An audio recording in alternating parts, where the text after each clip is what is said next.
Hey friends, super quick video today. We're looking at our Mercedes Sprinter van here. This is the 2500 Blue Tech model, extended wheelbase. You can see here she is. And what we're gonna do is we're just gonna look at the rear taillight assembly. I'm gonna let you know which lights are which, so you can troubleshoot a bulb that potentially is out. Let's do it right now.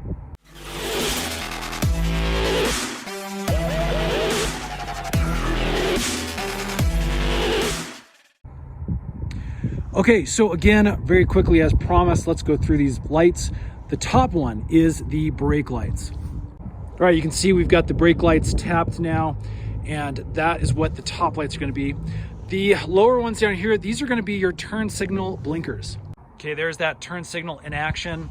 Next down, we have our running lights, the rear running lights.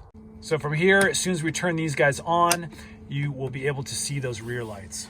And there you go, rear lights in action. Next time we have the reverse lights. I'm not gonna turn these on for the sake of safety since I'm filming this by myself, but once you put the van in reverse, these will light up and will be illuminated while you back up.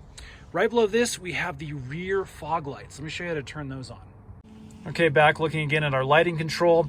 Basically, when this is turned all the way to the right, we have the ability to pull it out. And as you can see, that little symbol illuminates, and that's going to light up our rear fog lights. Okay, there you go. We still have the rear running lights on, and now the fog lights are on the bottom. That's it, friends. Again, we have brakes, turn signal, running lights, the rear running lights, reverse lights, and then the rear fog lights. If this has helped, hit that thumbs up button, subscribe, because we are making a ton more Sprinter van videos. Those will be released really soon. We'll see you again on the next one.